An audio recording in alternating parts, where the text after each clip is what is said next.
سامعین کرام، اللہ رب العزت اس دنیا کے اندر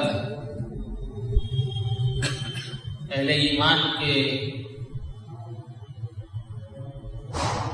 اور اہل ایمان کے ساتھ ساتھ دنیا میں بسنے والے تمام انسانوں جو انتظام اللہ نے کیا ہے وہ اللہ رب العالمین کا بڑا ہی حکمت اور مصلحت سے بھرپور انتظام اور نظم ہے۔ اللہ نے سچ کو اور اسی طرح حق کو، جھوٹ کو اور اسی طرح باطل کو اللہ نے بالکل آشکارا اور واضح کر دیا۔ قرآن مجید میں اللہ تعالیٰ اس بات کی طرف اشارہ کرتا ہے کہ سچائی بالآخر، حق آخر میں کامیاب ہوگا، فتح پائے گا۔ اور ایک مقام پر اللہ تعالیٰ کہتا ہے یا ایھا الذین آمنوا اتقوا اللہ وکونوا مع الصادقین، اے ایمان والوں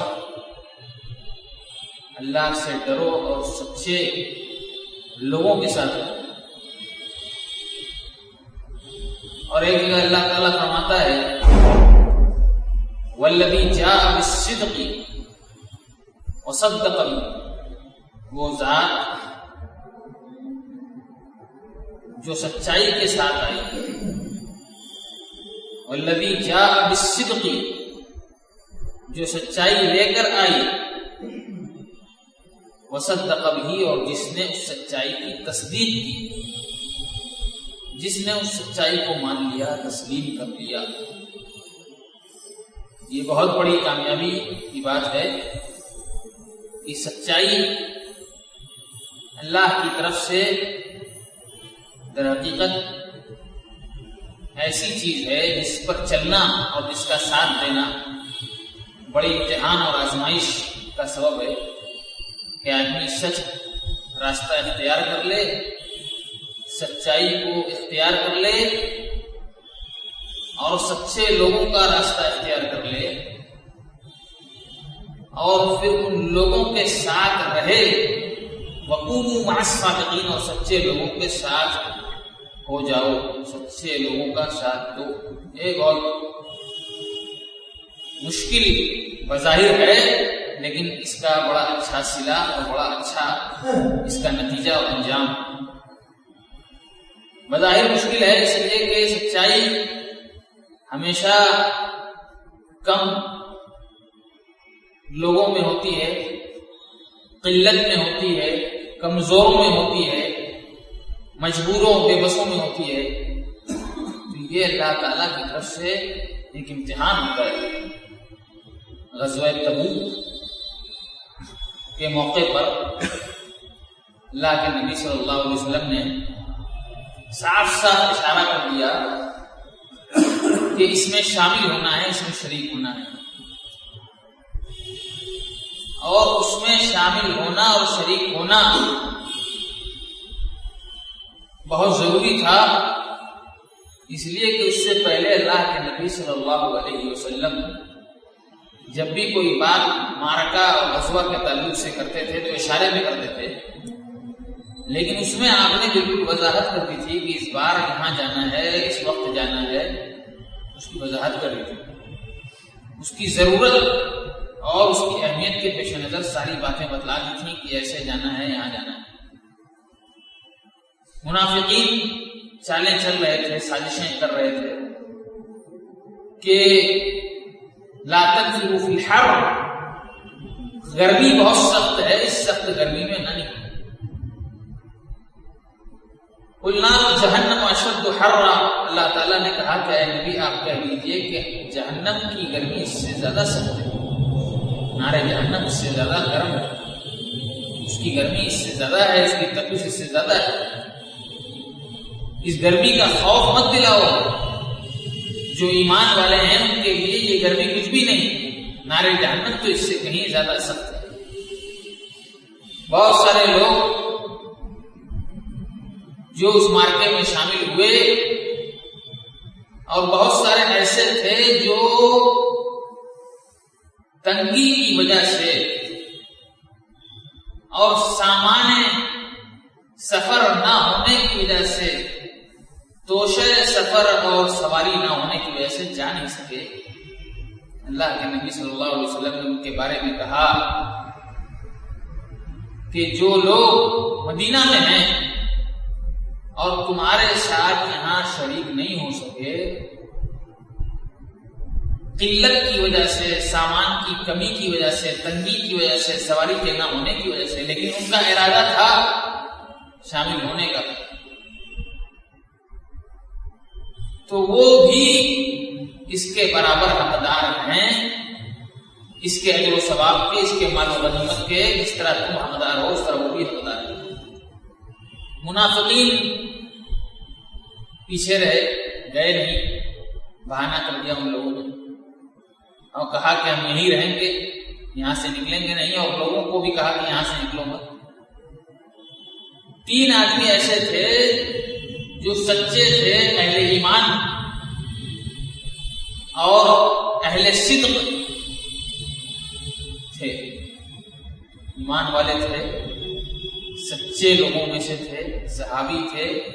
قرآن مجید میں ان کا بھی ذکر ہے، وَعَلَى الثَّلَاثَةِ الَّذِينَ خُلِّفُوا. 3 جن کا معاملہ پیچھے کر دیا گیا، جن کا معاملہ پینڈنگ میں ڈال دیا گیا، خُلِّفُوا، جن کا معاملہ اللہ کے حوالے کر دیا کہ جب فیصلہ ہوگا اللہ کی طرف سے تب ان کا معاملہ، ان کا اس کا حل ہوگا. 3 لوگ ایسے تھے، کعب بن مالک، مرارہ بن ربیع، ہلال بن امیہ. یہ 3 صحابی تھے جن کا ارادہ غلط نہیں تھا، لیکن سستی ذرا ہوئی، تھوڑی سی سستی کی وجہ سے یہ پیچھے رہ گئے اور اس معرکہ تبوک میں شامل نہیں ہو سکے. جب اللہ کے نبی صلی اللہ علیہ وسلم واپس آئے تو آپ نے تمام لوگوں کو بلایا تو منافقین بھی آئے، آگے سامنے آئے، حاضر ہوئے اور ایک سے ایک جھوٹ بولا، ایسا جھوٹ بولا کہ اگر نبی نبوت اور رسالت کی وجہ سے اللہ کی جانب سے تمام ایسے مکاریوں اور عیاریوں کے واضح کر دیے جانے کی وجہ سے وہ چیزیں نہ جان سکتا تو یقین کر لیتا. یعنی اللہ کی طرف سے وحی کے ذریعے بتا دیا جاتا ہے کہ یہ جھوٹ ہے، یہ سچ ہے. وحی کے ذریعے وضاحت ہو جاتی ہے. اگر وضاحت نہ ہو تو منافقین کے جھوٹ کو آدمی یقین کرنے پر مجبور ہو جائے. ان کے جھوٹ میں اس طرح کی گہرائی ہوتی ہے. لیکن وہ 3 صحابی جو سچے تھے اور ذرا سی سستی کی وجہ سے شامل نہیں ہو سکے، وہ 3 صحابی جب آئے تو ان لوگوں نے سچ بات کہہ دی کہ ہماری غلطی ہے، کوتاہی ہم سے ہوئی ہے اور ہم اس کے سلسلے میں کوئی بہانہ نہیں کرتے، ہم سے جو غلطی ہوئی ہے مانتے ہیں. اللہ کے نبی صلی اللہ علیہ وسلم نے کہا اما ھذا فقد صدق. جہاں تک ان لوگوں کی بات ہے تو ان لوگوں نے سچ بات کہی ہے، سچ بولا ہے اور جھوٹ ان کے اندر ذرہ برابر نہیں ہے. سچے لوگ ہیں اور انہوں نے سچائی کا اظہار کیا، سچائی کا اعلان کیا. فقم حتی یقضی اللہ فیک، کھڑے ہو جاؤ، تمہارا معاملہ تب تک معلق رہے گا جب تک اللہ تعالیٰ تمہارے سلسلے میں کوئی فیصلہ نہ سنا دے. تو ان 3 لوگوں کا بائیکاٹ کر دیا گیا. حتی اذا ضاقت علیہم الارض بما رحبت وضاقت علیہم انفسهم وظنوا ان لا ملجأ من اللہ الا الیہ ثم تاب علیہم لیتوبوا. یہاں تک کہ زمین اپنی وسعت کے باوجود ان کے لیے تنگ ہو گئی. کوئی بات نہیں کرتا تھا, کوئی ملاقات نہیں کرتا تھا, کوئی حال چال نہیں پوچھتا تھا. لوگ تو دور ہوئے. ایک وقت ایسا آیا کہ حکم ارشاد نبی ہوا کہ بیویاں بھی دور ہو جائیں, اور بیویوں نے بھی بائیکاٹ کر لیا. وظنوا اللہ ملجا من اللہ الا الیہ, اور ان لوگوں نے سمجھ لیا کہ اللہ کے سوا کہیں پناہ ملنے والی نہیں ہے. دنیا تنگ ہو گئی ان کے لیے, زمین تنگ ہو گئی. تو اس کے بعد اللہ تعالیٰ نے ان کی توبہ قبول کر لی, اور پھر اللہ نے کہا کہ سچائی کی حقیقت میں کامیابی ہے, اور سچے لوگوں کا ساتھ ہمیشہ اللہ رب العالمین دیتا ہے. جو سچائی کا ساتھ دیتے ہیں اللہ ان کے ساتھ ہوتا ہے. اللہ نے ان کی توبہ قبول کر لی. منافقین نے جھوٹ بولا, اللہ کے نبی صلی اللہ علیہ وسلم نے ان کا بائیکاٹ نہیں کیا, ان کو ان کے حال پر چھوڑ دیا. لیکن جنہوں نے سچ بولا مشقت برداشت کرنی پڑی, پریشانی میں مبتلا کر دیے گئے, لوگوں نے بائیکاٹ کر دیا. صحیح بخاری کی طویل ترین حدیث ہے اس واقعے کے بارے میں. کعب بن مالک نے پوری تفصیل بیان کی ہے, جو کیفیت اور جو مصیبت کا سامنا انہوں نے کیا, جس مصیبت سے وہ گزرے, وہ تمام باتیں صحیح بخاری میں پوری تفصیل سے موجود ہیں. جو کچھ چند حدیثیں صحیح بخاری میں بہت لمبی ہیں, ان میں سے ایک حدیث یہ بھی ہے. اس واقعے کی طرف اس میں اشارہ ہے کہ کیا ان کے اوپر گزرا اس سچ کے بولنے کی وجہ سے, سچ کی وجہ سے کیا کڑواہٹ کا ان کو سامنا ہوا.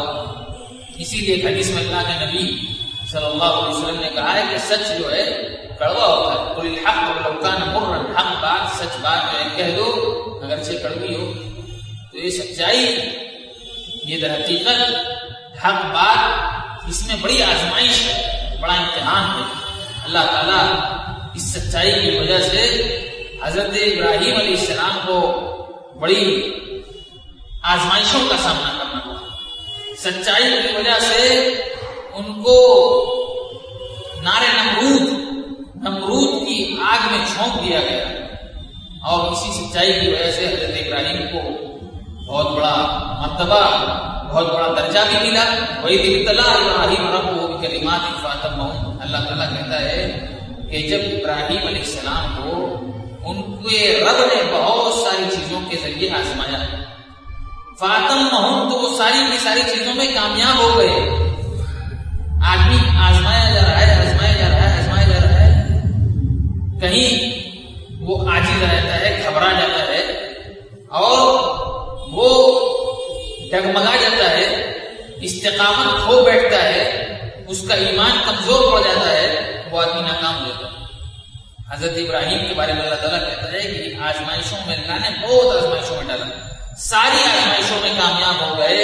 تو اللہ تعالیٰ نے کیا کہا, قال انی جاعلک للناس اماما, اللہ نے کہا کہ میں آپ کو لوگوں کا امام بنانے والا ہوں. قال من ذریتی, حضرت ابراہیم علیہ السلام نے کہا کہ مجھے اے اللہ تو امامت دے گا, لوگوں پر مجھے برتری دے گا, اور میری ذریت, میری آل اولاد کے بارے میں. قال لا ینال عہد الظالمین, تو اللہ نے کہا کہ میرا وعدہ ظالموں سے نہیں ہے. یعنی جو سچ کے ساتھ ہوں گے, جو سچائی پر ہوں گے, جو حق اور سچ کا ساتھ دینے والے ہوں گے, آخر میں بالآخر انجام کے اعتبار سے ان کے لیے خیر ہے. اور میرا وعدہ انہی سے ہے جو سچ اور حق پر ہوں گے, میرا وعدہ ظالموں سے نہیں ہے. تو سچائی کی در حقیقت بظاہر شکست ہوتی ہے, سچائی ٹوٹ جاتی ہے, سچائی دبا دی جاتی ہے, لیکن حقیقت میں اسی کی فتح ہوتی ہے. اور حقیقت میں آدمی سچائی کو یہ سمجھتا ہے کہ دبایا جا رہا ہے, لیکن حقیقت میں وہ چیز دبائی نہیں جا سکتی. جیسا کہ فتح مکہ کے موقع پر اللہ کے نبی صلی اللہ علیہ وسلم نے ایسی چیزوں پر صلح کیا کہ ہم اور آپ یہ سوچیں گے, ہمارا اور آپ کا ذہن یہ کہے گا کہ اللہ کے نبی صلی اللہ علیہ وسلم نے ہار مان لیا. اللہ کے نبی صلی اللہ علیہ وسلم نے ہار مان لیا. جو صلح حدیبیہ ہوئی, صلح حدیبیہ میں ایسی چیزوں پر آپ نے صلح کی کہ ہمارا ذہن, ہم عام انسانوں کا اور ہمارا کمزور دماغ یہی کہے گا کہ آپ نے ہار مان لی. ہمارے حساب سے تو وہ ہار ہے، لیکن اللہ نے کہا کہ وہ فتح مبین ہے، کھلی ہوئی جیت ہے. انا فتحنا لک فتحا مبینا، ہم نے آپ کو کھلی ہوئی جیت نصیب فرمائی. تو وہ چیز جو ہم سمجھتے ہیں کہ وہ ہار اور شکست ہے، در حقیقت اللہ کی نظر میں وہ کامیابی ہے، وہ فتح ہے، کھلی ہوئی جیت ہے. اس لیے سچائی ہمیشہ سچے لوگوں کا ساتھ دینا اور سچائی کا ساتھ دینا، اللہ کے نبی صلی اللہ علیہ وسلم نے اسی کی تلقین کی کہ سچائی کو لازم پکڑ لو، اس لیے کہ سچائی کی نیکی کی طرف لے جاتی ہے. وَإِنَّ الْبِرَّ يَهْدِي إِلَى الْجَنَّةِ، اور نیکی یہ جنت کی طرف لے جاتی ہے. تو یہ سچائی در حقیقت نیک لوگوں کے ساتھ ہونا، اور پھر یہ راستہ جنت تک جانے والا ہے. آخر میں دعا ہے کہ آمین کو ہمیں سچ اور سچے لوگوں کا ساتھ دینے کی توفیق عطا فرمائے. آمین.